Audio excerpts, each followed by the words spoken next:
Hello, this is Roland. Today I want to talk about awareness so that you can see how important awareness is.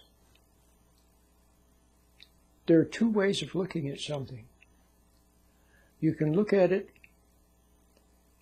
like you want something from it. And you can look at it in a concentrated way, a concentrated, receptive way, because you want something from it. You think it can do something for you. I'll just pick something. Piece of pie. Okay? You can look at that piece of pie in such a way that you can actually make yourself hungry looking at it. Or your mouth can water. You've heard that mouth watering, finger licking good. Well, mouth watering, your mouth can start actually watering looking at that pie. You can imagine how it would be to have it. And if you feel empty, if you're feeling empty, frustrated, upset, angry, then you know that pie becomes even more enticing, doesn't it? Have you ever noticed that? How the drink or the piece of pie or the cigarette or the entertainment or the beer or the sandwich, whatever it is, it's much more enticing when you're upset. So there's that way of looking at it, which is the way we look at just about everything. With that kind of concentrated, receptive attention. And there's another way, too, is when we resent something, but I want to keep it real simple, very simple. You can understand the pie. The more you look at it in that way, the more your mouth starts to water. But there's another way of looking at the pie where you're not interested in it. Not a bit interested. Doesn't do anything for you at all. Okay? And you could take it or leave it. You don't have anything against it. But on the other hand, you could take it or leave it. See? Well, that's more like the way we should look at everything, including people. Take it or leave it. Okay? Now it sounds very much like being callous or being blasé, but it's not. It's just a bit standoffish. Instead of getting into it and wanting it and focusing and concentrating on it, you stand back. You take a mental step back. And it's like when there's a television at the other end of the room. Maybe you're in a big room, it's a hotel lobby or something, there's a television there.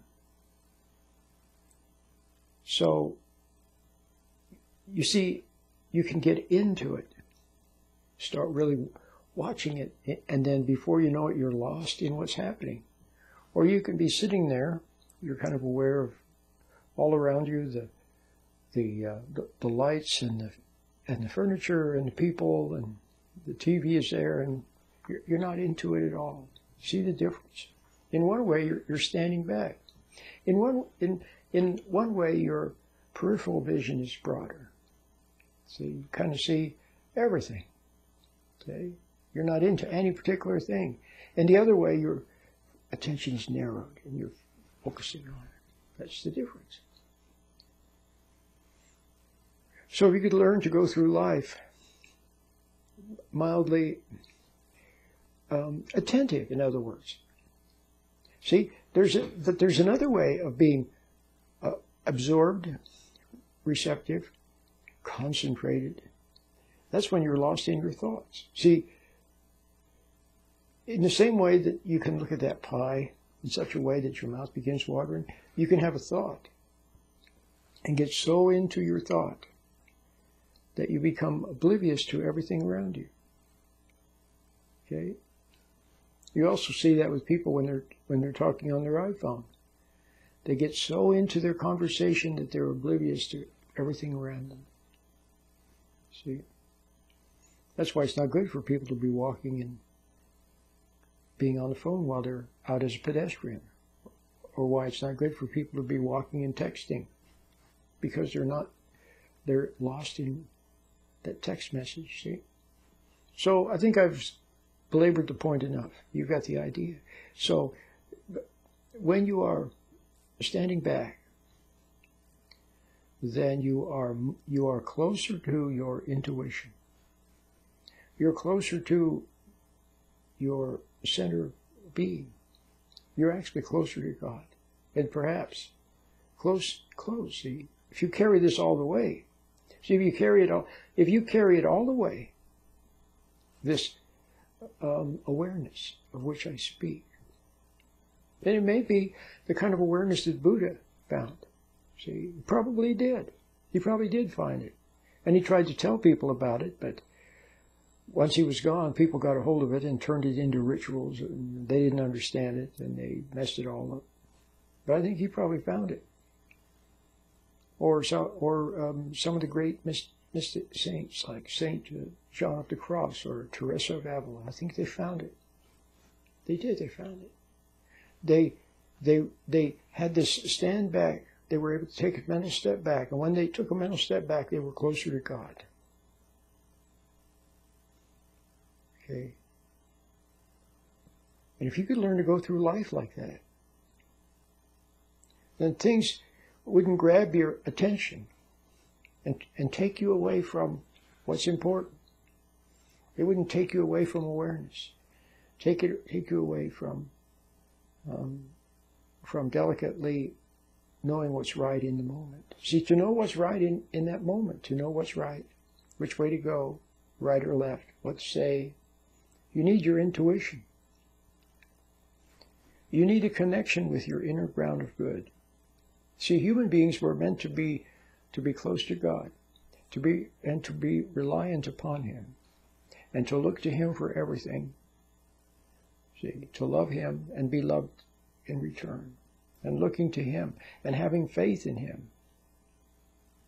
See, faith, love, dependence. But we're prideful, aren't we? We're very prideful. We don't want to be dependent on God. We don't want to play second fiddle and be humbled. By His greatness, we're humbled. No, we don't want to do that. So what do?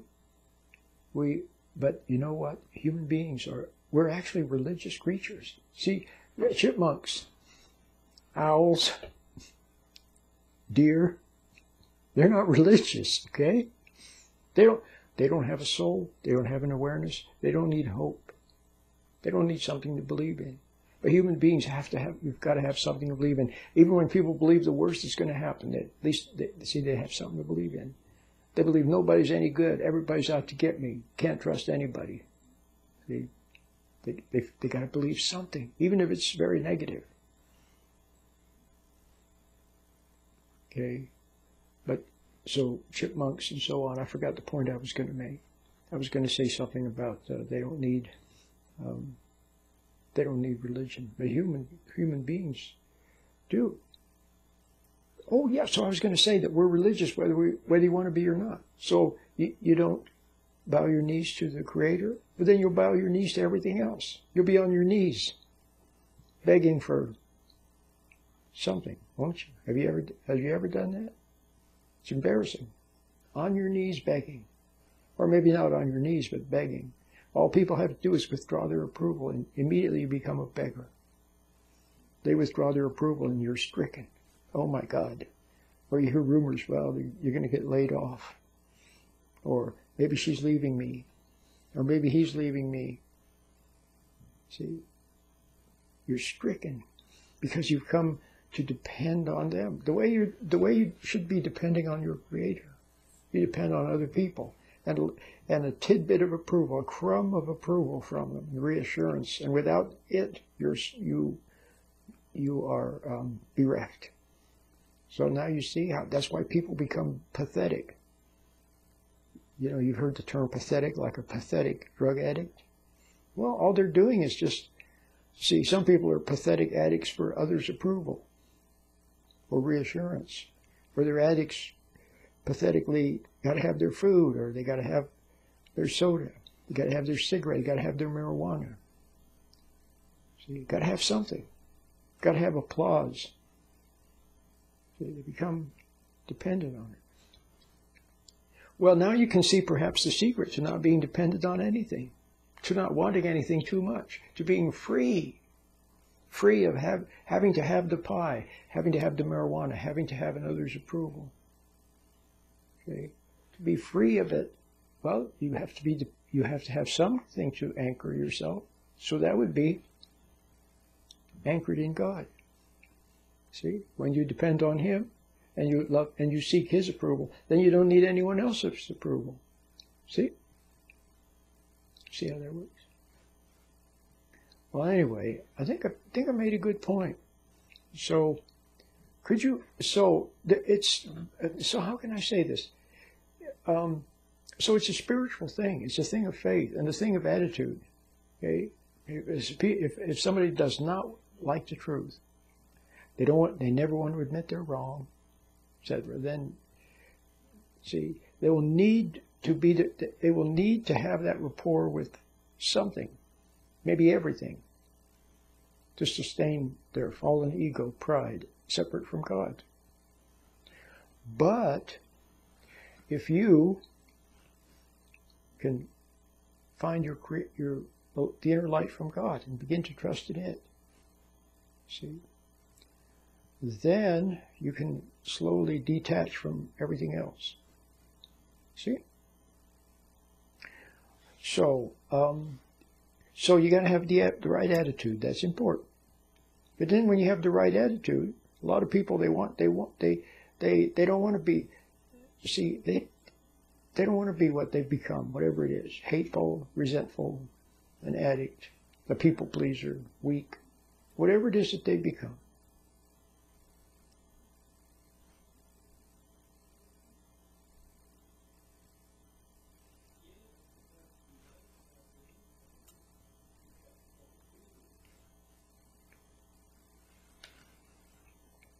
A lot of people don't want to be dependent. See, but the problem is that a lot of people, they want to be they don't like being dependent on anybody or on something, which is, their instinct is right. But the problem is they resent. See, that's their mistake. See, so here's an interesting. Christ said, "Do you love me?" He said, "Well, if you love me, then obey me. Or if you love me, then do what I ask you to do." You remember that? So what did He ask us to do? All He asked you to do was to love God and love your neighbor as yourself. In other words, forgive. They said, "How many times should we forgive?" He said, I forget what He said, 70 times 7. In other words, always forgive. Don't judge them in the first place. See, the other thing you're addicted to is judging. You can't look at a person. See, especially ladies looking at a man, you can't help but judge that man, because all you've known is failing men. Failing men. Okay, and so now you can spot them. You spot their failing. See, and you judge them for it, and it builds you up. See, in the same way that one person needs the pie or the marijuana or the job. Not that there's anything wrong with working, but some people need it. That's what they are. They hide behind it. It's their security. Without it, see, they are paupers. But now I forgot the point I was going to make. It was such a good point. I forgot. Oh, yes. But other people can survive on hate. You know how they say people need love? Yeah, well, people do need love. But what kind of love? The love of the world makes for enmity with God, it says in the Bible, doesn't it? But people can also survive on hate. That's right. Hate and judgment. See? So what is surviving in all of this? Well, what's surviving is pride. See? Pride is surviving. Maybe it's not even your pride. Where did pride come from? in you?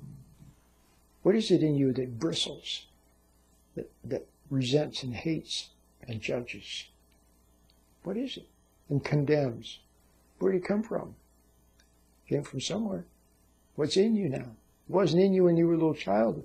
When you were a little tiny child, you were sweet and happy-go-lucky and carefree. You weren't full of hate. Now you're full of hate. Where did it come from? Is it your hate? Do you really want to hate? What? See? Well, it gets in. When we react to others, when we resent them, or when we want something too much. But you see how it all works together. If you hate somebody, resent them, become very, very angry at them. See? Then what? Then you feel empty. Have you noticed when you get really angry, then you're thirstier? A drink tastes better, cigarettes better, food is better, you're hungrier. See? But what I'm saying is see, there's a little bit of obedience. Remember Christ said, well, if you love me, then do what I ask you to do. He told us to forgive, not resent. So there's a little bit of that involved with coming back to God. You can't say you love God, but then just do any darn thing you feel like that He doesn't like. See, if you really love God, then you'd want to please Him. What He wants is for you not to hate other people and so on. See. So if you don't hate other people, then you remain attached to Him, and you receive His support. But if you resent another person, hate them, then you become separate from Him. You can't love and hate at the same time. See, it says in the Bible somewhere, it says, who was it? Was it Paul that said, they will know you are Christians by your love? Remember that somebody made a song, didn't they? They made a song. Well, I think it was Paul that says, they'll know you are by your love. Of course, you don't know what love is. Love isn't huggy, kissy, and giving all your stuff away to homeless people. And that's not what love is. Love is, you don't know what love is. But let's just say that there is such a thing as true love, agape love.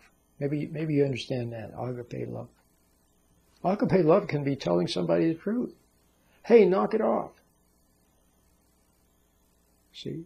No, I'm not going to give you, no, you can't stay out until after midnight, you tell your teenager. No, you can't. Oh, but all the other kids are doing it. I'm sorry, you can't. Oh, Dad, you're the meanest person. Well, okay, I'm mean. You can't do it. It's all. Sorry. Nope. See? Okay, so that's love. They used to call that tough love. See? Did you see there's no anger in it? It's just you see what's right and you just do what's right, see? But other people, if they want to go out after midnight with the other kids, then they'll see that as being mean. Okay? But having God's support, then you won't need the support of others. But when you need other support and then you resent them, then you're doubly stricken. First of all, you're separate from God, so you don't get His support because you're resenting them. Secondly, you need their support to maintain your ego, so now you're doubly stricken. So what do? Why, until you're repentant and want to come back to God, then you rush to them, to make up to them, to be nice to them, to do something for them. Or you rush to someone to tell you that you're okay. See? See how that works? But I want to finish the little point, then I want to make an end to this video. I've covered the ground. Two things I want to tell you. First of all, there's a little bit of mechanics involved. If you have the right attitude, you really want to come clean, and you're willing to see your wrongs and not resent seeing so on. And you don't want to be mean anymore and hateful anymore. You don't want to be a people pleaser anymore, and you don't know what's right. But you want to do what's right, but you don't even know that kind of an attitude. Well, then you're ready. But there's a little mechanical involved. A little mechanical thing. You need to learn how to stand back. See, all your life you've learned the opposite. You've become a very good subject as far as hypnosis goes, because people always tell you concentrate, study, see, focus, want something, become emotional. See, so you've become very focused. Plus, plus your resentments of people and so on. It's made you very, very, very hypnotizable. You're in a hypnotic trance most of the time, fixated, focused, concentrated. You don't even realize it. Including when you're lost in your memories of what happened. And your emotions. All of it. Everything is a trigger.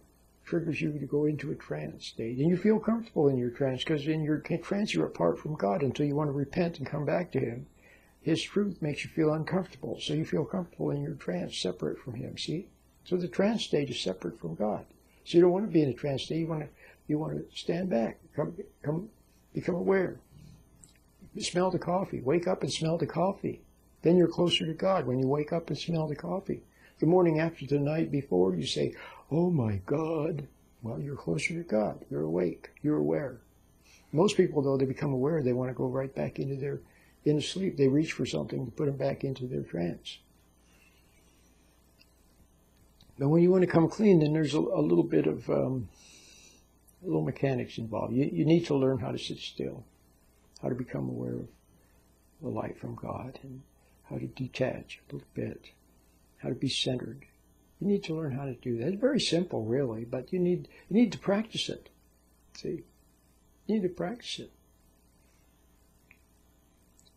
But the last, I wanted to finish my point, and that is, I said that some people survive on hate or contempt or judgment. See? Because that pride, what's surviving is pride, but that pride goeth before the fall. That's the destruction, the person, pride. Keeps them separate from God. It won't let them repent, won't let them be sorry. See? But pride survives through judgment. Now, you've been in agreement. You thought it was really nice. You thought it was okay. Well, after what they did to me, it's okay for me to hate them, to judge them, to condemn them. But what it did is it made you and that pride in you consorts together. You and your friend, pride. See, hated and judged, condemned others. And this condemnation puffs you up. See? It sustains sustains pride. It reinforces pride. It supports pride. Reassures pride. See? In comparison to others, you compare yourself to the other person. And then in comparison, you feel good. You feel wonderful. You feel superior. See? With your contempt for them. See how that sustains you? But it sustains pride, but it separates you from God, who told us not judge. Christ said, "Judge not, condemn not." Okay? All right. Made some good points. So the little meditation I have is very helpful. And I hope you enjoyed this little lecture. Hope you enjoyed it.